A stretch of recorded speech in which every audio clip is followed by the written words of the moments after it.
Career College.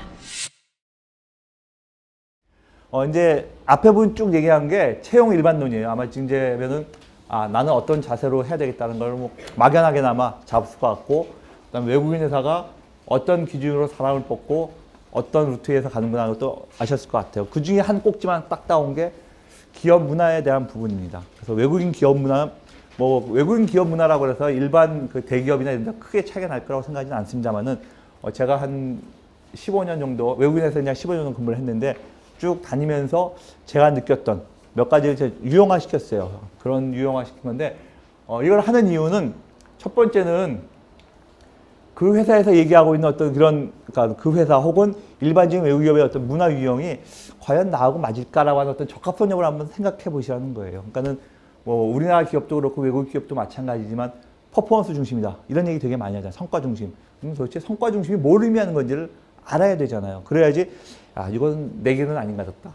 뭐 이렇게 결정을 한다든지 뭐 생각을 할 거 아니에요. 그러니까 그런 부분에 도움을 받는다는 뜻에서 문화를 적합성하고 연결시킨 거고, 두 번째는 이러한 문화적 특징이 그 회사의 인재상으로 다 반영이 됩니다.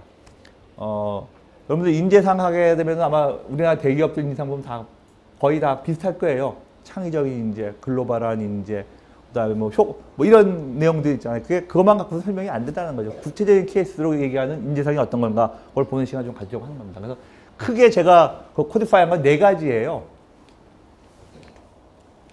제가 생각하기에 우리나라에 있는, 이건 꼭 우리나라뿐만 아니라 일반적으로 얘기하는 외국인 기업은 크게 4가지의 어떤 유형들을 갖고 있다, 문화적인 어떤 그런 것들을 갖고 있다고 저는 생각을 합니다. 물론 이거 외에 다른 부분도 있을 수 있겠지만 이건 제 의견인 겁니다. 그래서 각각을 좀 살펴보게 되면 4가지, 이제 첫 번째가 이제 성과 중심, 두 번째 이제 오픈이라고 하는 열려있는 자세, 그다음 다양성, 이건 다이버시티라고 하는 문화가 많이 들어보셨을 겁니다. 그리고 배우려는 자세, 이게 러닝에 대한 부분입니다. 이 부분을 간단히 살펴보는 시간을 갖도록 하겠습니다. 이제 제일 처음에 얘기한 게 성과 중심이다. 여러분들 성과 중심에 대한 얘기는 많이 들어보셨을 거예요. 근데 성과 중심이라는 얘기는 성과 평가 제도를 갖고 있느냐, 이게 이제 평가 제도를 갖고 있느냐, 이런 얘기입니다. 성과 중심이라는 거를 영어로 쓰게 되면 퍼포먼스 오리엔티드 있다, 퍼포먼스 드리븐 한다라는 그런 컬처를 얘기하는 겁니다.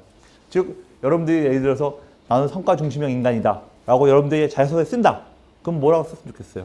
퍼포먼스 드리븐 뭐 캔디데이트 이런 식으로 쓰면 되겠죠. 그런 단어를 쓸 때 쓰는 겁니다. 예를 들면은. 근데 하여튼 성과 평가 제도가 확립되어 있느냐, 이게 그 키예요. 성과 평가 제도가 확립되어 있다는 얘기는 평가 요소가 주로 뭐냐, 그리고 어떤 식으로 페이를 나누냐는 부분이 다 포함되는 겁니다.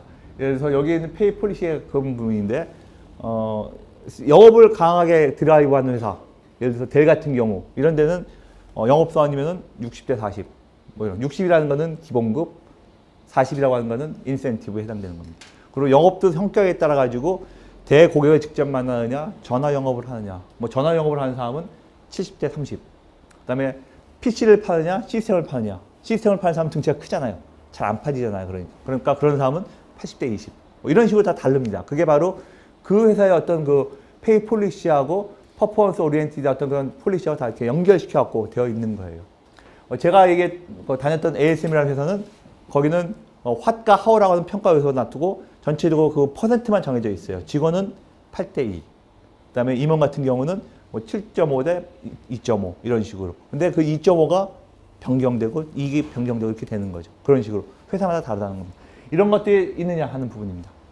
그리고 또 한 가지가 역할 중심이라는 건데, GE에서 가장 유명한 얘기가 뭐가 있냐면 그런 얘기가 있어요. 여러분이 어디에 있는지 신경 쓰지 않는다. 성과만 내면 된다. 이런 얘기가 발현되고 구현되고 나타난 업무 시스템이 뭘까요? 재택근무 같은 게 그런 거예요. 예를 들어서 GE도 할 수 있고, 그다음에 재택근무 잘하는 데가 IBM이나 HP 이런 데 재택근무 하잖아요. 그런데 기본 페이 폴리시가 이런 거예요. 어디가 어디든지 관여하지 않겠다. 일해서 성과만 내면 된다라는 이런 겁니다. 이게 여러분들이 생각하는 근무 환경하고 이런 부분들하고 얼마나 매치가 될는지 모르겠는데 그런 부분을 선호하시는 분도 있을 수 있고, 그런 부분이 굉장히 스트레스나 부담되는 분도 있을 수 있잖아요. 그런 것들에 따라 달라질 수 있다는 얘기가 됩니다. 그리고 마지막에 명확한 책임입니다. 이제 외국인 기업의 대표적으로 나이는 나이 숫자에 불과하다, 그런 부분이잖아요. 그러니까는 어떤 성과라든지 이런 트랙에 따라 달리가는.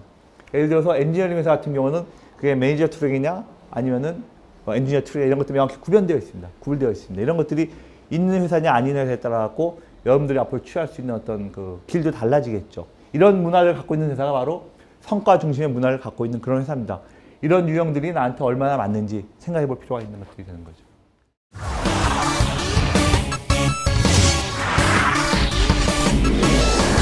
Career College.